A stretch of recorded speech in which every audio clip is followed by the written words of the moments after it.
Pernahkah Anda menahan diri hanya karena takut tidak disukai? Anda ingin mengatakan tidak, tetapi khawatir dianggap egois. Anda ingin memilih jalan hidup sendiri, tetapi takut mengecewakan keluarga. Anda ingin menyampaikan pendapat, tetapi takut ditolak. Akhirnya, Anda menjalani hidup dengan terus bertanya, apa kata orang nanti? Apakah mereka masih menyukaiku? Apakah aku sudah cukup baik di mata mereka? Tanpa disadari, hidup kita perlahan dikendalikan oleh penilaian orang lain. Kita bekerja untuk mendapatkan pujian. Kita berbuat baik agar diakui. Kita menyembunyikan diri yang sebenarnya supaya tetap diterima. Namun, apakah mungkin kita merasa bahagia jika seluruh hidup digunakan untuk memenuhi harapan orang lain? Buku Berani Tidak Disukai karya Ichiro Kishimi dan Fumitake Koga membahas pertanyaan tersebut melalui dialog panjang antara seorang pemuda yang gelisah dan seorang filsuf yang menggunakan pemikiran psikologi Alfred Adler. Buku ini disusun dalam 5 percakapan atau malam yang membahas perubahan diri, hubungan interpersonal, pemisahan tugas, rasa menjadi bagian dari masyarakat, hingga keberanian menjalani hidup pada saat ini. Selamat datang di Level Up Your Mind Baca Buku. Mari kita memahami bagaimana keberanian untuk tidak selalu disukai dapat membuka jalan menuju kehidupan yang lebih bebas dan bahagia. Manusia bisa berubah. Sang pemuda datang kepada filsuf dengan keyakinan bahwa manusia sulit berubah. Menurutnya, kepribadian seseorang dibentuk oleh masa kecil, lingkungan keluarga, pengalaman buruk, dan berbagai peristiwa yang pernah terjadi.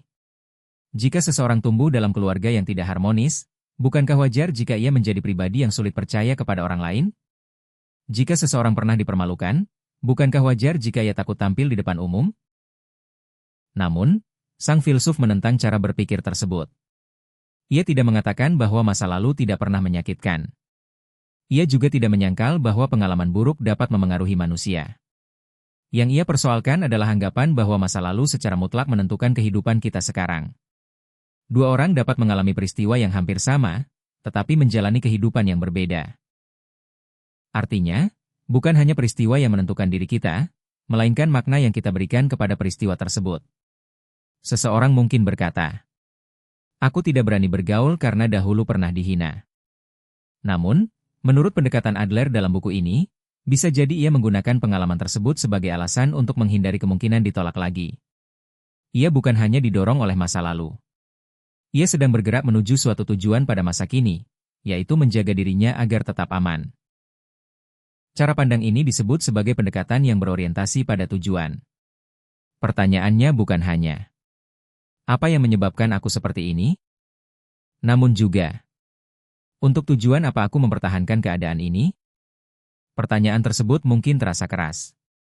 Namun, tujuannya bukan untuk menyalahkan korban atau meremehkan pengalaman menyakitkan. Tujuannya adalah mengembalikan sebagian kendali kepada manusia. Ketika kita meyakini bahwa masa lalu menentukan segalanya, kita merasa tidak memiliki pilihan. Namun, ketika kita menyadari bahwa cara memaknai hidup masih dapat diubah, muncul kemungkinan baru.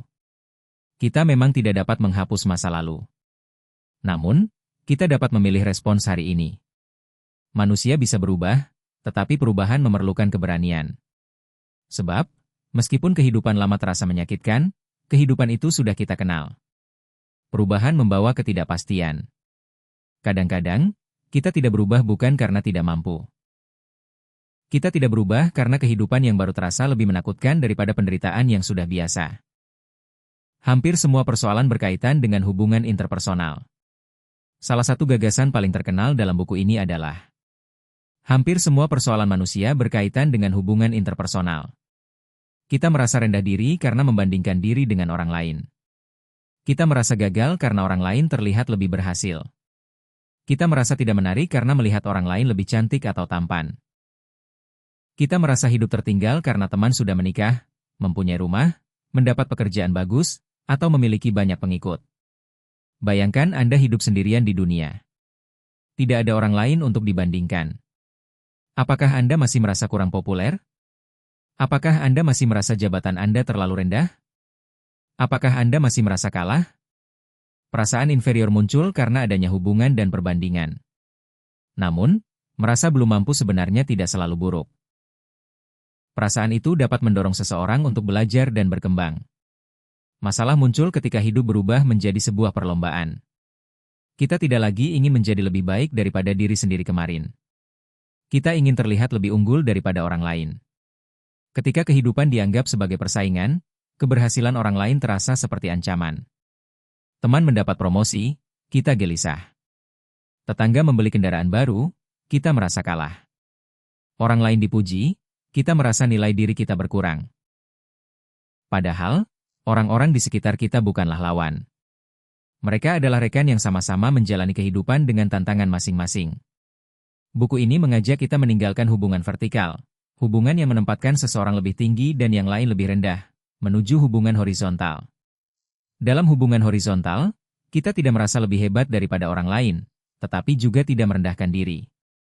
Kita berdiri sejajar sebagai sesama manusia. Seseorang mungkin lebih berpengalaman dalam bisnis, tetapi bukan berarti nilai kemanusiaannya lebih tinggi. Seseorang mungkin belum memiliki banyak pencapaian, tetapi bukan berarti dirinya tidak berharga. Kita berbeda, tetapi tidak harus menyusun perbedaan itu menjadi peringkat. Berhenti mengejar pengakuan. Mengapa kita begitu ingin dipuji? Mengapa komentar negatif dari satu orang dapat merusak kebahagiaan sepanjang hari? Mengapa kita bekerja keras, tetapi merasa hampa ketika tidak ada yang mengakui usaha kita? Karena sejak kecil, banyak orang dibiasakan hidup dengan sistem hadiah dan hukuman. Ketika memperoleh nilai bagus, kita dipuji. Ketika berperilaku sesuai keinginan orang dewasa, kita dianggap anak baik. Akhirnya, kita belajar bahwa nilai diri bergantung pada penilaian orang lain. Kita kemudian tumbuh dengan pertanyaan. Apa yang harus kulakukan agar mereka menyukaiku? Masalahnya, jika tujuan hidup kita adalah mendapatkan pengakuan, kita tidak lagi menjalani kehidupan sendiri. Kita menjalani kehidupan sesuai keinginan orang yang menilai kita. Anda mungkin memilih pekerjaan yang tidak disukai agar dianggap sukses. Anda mungkin mempertahankan hubungan yang tidak sehat karena takut dinilai gagal. Anda mungkin selalu mengatakan iya, padahal hati ingin berkata tidak. Buku ini mengajak kita memahami bahwa kita tidak dapat mengendalikan penilaian orang lain. Kita dapat berbuat baik, tetapi seseorang tetap mungkin salah memahami. Kita dapat bekerja sungguh-sungguh, tetapi seseorang tetap mungkin mengkritik. Kita dapat menjelaskan dengan jujur, tetapi orang lain tetap bebas untuk tidak percaya. Karena itu, kebebasan tidak berarti semua orang menyukai kita. Kebebasan justru memerlukan keberanian untuk menerima kemungkinan tidak disukai. Ini bukan ajakan untuk menjadi kasar, tidak peduli, atau sengaja menyakiti orang lain. Berani tidak disukai berarti berani hidup berdasarkan nilai yang kita yakini, tanpa menjadikan penerimaan orang lain sebagai syarat kebahagiaan. Memisahkan tugas. Bagaimana cara membebaskan diri dari penilaian orang lain? Salah satu jawabannya adalah pemisahan tugas. Setiap kali menghadapi masalah, tanyakan. Ini tugas siapa? Cara mengetahuinya adalah dengan melihat siapa yang akan menerima akibat akhir dari keputusan tersebut. Belajar adalah tugas seorang murid. Guru dan orang tua dapat mengingatkan, mendukung, serta menyediakan fasilitas. Namun, keputusan untuk belajar tetap menjadi tugas murid. Memilih pekerjaan adalah tugas orang yang akan menjalaninya. Keluarga dapat memberi pendapat, tetapi yang akan bangun setiap pagi, bekerja, dan menanggung akibatnya adalah orang tersebut. Kita sering mengalami konflik karena mencampuri tugas orang lain atau membiarkan orang lain mengambil alih tugas kita. Seorang ibu terus mengatur seluruh keputusan anak yang sudah dewasa. Seorang anak memilih jurusan hanya untuk menyenangkan orang tua. Seorang pemimpin ingin mengendalikan apa yang dipikirkan seluruh anggotanya. Seseorang terus memikirkan apakah orang lain menyukai dirinya. Padahal, menyukai atau tidak menyukai kita adalah tugas orang lain. Tugas kita adalah bertindak sebaik mungkin berdasarkan prinsip yang benar. Setelah itu, tanggapan mereka berada di luar kendali kita. Pemisahan tugas bukan berarti memutuskan hubungan dan tidak mau membantu. Kita boleh menawarkan bantuan. Kita boleh mendampingi. Namun, kita tidak merebut tanggung jawab hidup orang lain.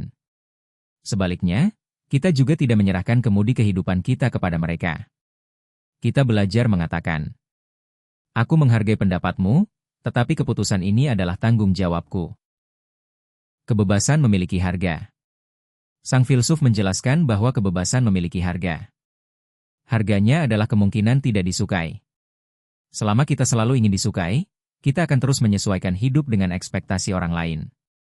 Namun, ketika kita mulai memilih jalan sendiri, sebagian orang mungkin kecewa. Mereka terbiasa melihat kita selalu menuruti permintaan. Ketika kita mulai menetapkan batas, mereka mungkin menyebut kita berubah. Mereka terbiasa melihat kita diam. Ketika kita mulai menyampaikan pendapat, mereka mungkin menganggap kita melawan. Mereka terbiasa menentukan hidup kita. Ketika kita mengambil keputusan sendiri, mereka mungkin merasa kehilangan kendali. Tidak semua ketidaksukaan berarti kita melakukan sesuatu yang salah. Kadang-kadang, ketidaksukaan muncul karena kita tidak lagi memainkan peran yang diharapkan orang lain. Karena itu, keberanian untuk bahagia berkaitan erat dengan keberanian untuk tidak selalu dipahami. Anda tetap harus mengevaluasi diri. Kritik yang benar perlu diterima. Namun, jangan mengubah seluruh hidup hanya untuk menghindari satu orang yang mungkin tidak menyukai Anda. Menerima diri, mempercayai orang lain, dan berkontribusi. Setelah memisahkan tugas, bukan berarti kita hidup sendirian dan tidak membutuhkan siapapun. Tujuan psikologi Adler bukan keterasingan, melainkan membangun rasa kebersamaan. Buku ini menyebut 3 hal penting. Menerima diri, mempercayai orang lain, dan berkontribusi kepada orang lain. Menerima diri berbeda dari membanggakan diri secara berlebihan. Menerima diri berarti mengakui keadaan apa adanya. Seandainya nilai kemampuan Anda saat ini baru 60, jangan berpura-pura sudah 100. Akui bahwa saat ini baru 60, kemudian pikirkan langkah untuk berkembang. Kita tidak perlu menjadi orang lain. Kita hanya perlu menggunakan dengan baik apa yang sudah kita miliki. Selanjutnya adalah mempercayai orang lain. Kepercayaan memang memiliki risiko. Orang lain mungkin mengecewakan kita. Namun, tanpa kepercayaan, hubungan tidak dapat dibangun. Kemudian, kita perlu merasa bahwa diri kita berguna bagi orang lain. Kebahagiaan tidak hanya datang dari menerima pujian. Kebahagiaan juga muncul ketika kita menyadari bahwa keberadaan kita memberikan manfaat. Seorang guru mungkin tidak selalu dipuji muridnya. Namun, ia merasa bermakna ketika membantu mereka bertumbuh. Seorang ibu mungkin tidak memperoleh penghargaan, tetapi kehadirannya memberi rasa aman kepada keluarga. Seorang pekerja mungkin tidak dikenal banyak orang, tetapi pekerjaannya membantu kehidupan orang lain berjalan lebih baik. Kontribusi tidak harus besar dan terlihat. Kita tidak harus menjadi terkenal untuk memiliki arti. Membantu satu orang, mendengarkan dengan sungguh-sungguh, bekerja dengan jujur, dan menyelesaikan tanggung jawab juga merupakan kontribusi. Jangan hidup seperti sedang menunggu masa depan. Banyak orang menunda kebahagiaan. Nanti setelah lulus, aku akan bahagia. Nanti setelah menikah, hidupku akan lengkap. Nanti setelah kaya, aku akan tenang. Nanti setelah menjadi sukses, aku akan menikmati hidup. Kita memperlakukan kehidupan sekarang seperti latihan sebelum kehidupan yang sebenarnya dimulai. Padahal, hidup bukan garis lurus yang hanya bermakna ketika sampai di tujuan. Hidup adalah rangkaian momen. Bayangkan orang yang sedang menari. Tujuan menari bukan hanya mencapai sebuah titik di ujung ruangan. Makna tarian ada dalam setiap gerakan. Demikian pula kehidupan. Bekerja, belajar, bertemu orang lain, beristirahat, dan melakukan hal sederhana hari ini adalah bagian dari kehidupan, bukan sekadar persiapan. Kita memang perlu memiliki rencana. Namun, jangan sampai rencana masa depan merampas kemampuan menikmati dan menjalani hari ini. Buku ini mengajak kita hidup dengan sungguh-sungguh di sini, pada saat ini. Masa lalu sudah tidak dapat diubah. Masa depan belum tiba. Satu-satunya tempat kita dapat bertindak adalah sekarang. Keberanian menjadi biasa. Banyak orang ingin menjadi spesial. Kita ingin dikenal, dikagumi, dan dianggap berbeda. Ketika tidak mampu menjadi istimewa melalui keberhasilan, sebagian orang mencoba menjadi istimewa melalui penderitaan. Mereka merasa kehidupannya paling sulit, masalahnya paling berat, dan tidak ada seorang pun yang dapat memahami. Buku ini mengajak kita memiliki keberanian untuk menjadi normal. Menjadi biasa bukan berarti tidak memiliki nilai. Kita tidak harus terkenal untuk bermakna. Kita tidak perlu lebih unggul daripada orang lain untuk merasa berharga.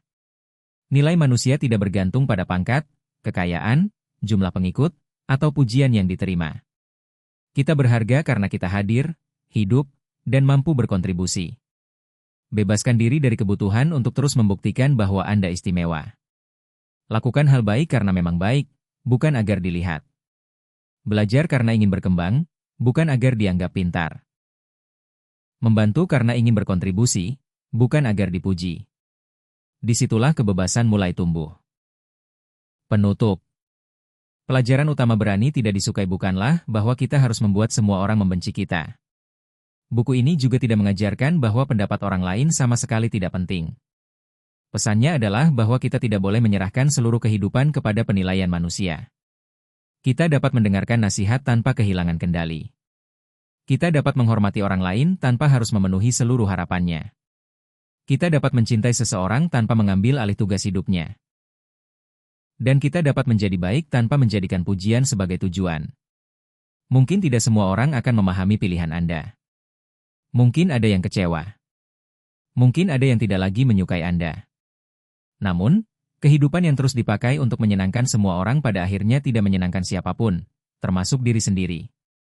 Mulailah bertanya, apakah aku sedang menjalani hidupku, atau hidup yang diharapkan orang lain? Pisahkan tugas yang bukan milik Anda. Berhenti mengukur nilai diri melalui perbandingan. Terima diri Anda sekarang, lalu teruslah berkembang. Percayai orang lain tanpa mencoba mengendalikan mereka. Dan carilah kebahagiaan melalui kontribusi yang dapat Anda berikan hari ini. Karena kebebasan sejati bukanlah hidup tanpa hubungan dengan orang lain. Kebebasan sejati adalah tetap terhubung dengan orang lain tanpa kehilangan diri sendiri. Terima kasih telah belajar bersama Level Up Your Mind Baca Buku. Apabila video ini bermanfaat, tekan tombol subscribe, bagikan kepada orang yang sering merasa terbebani oleh penilaian manusia, dan tuliskan di kolom komentar. Aku berani menjalani hidupku sendiri. Sampai bertemu dalam ringkasan buku berikutnya. Baca gagasannya, pahami maknanya, dan naikkan level hidupmu.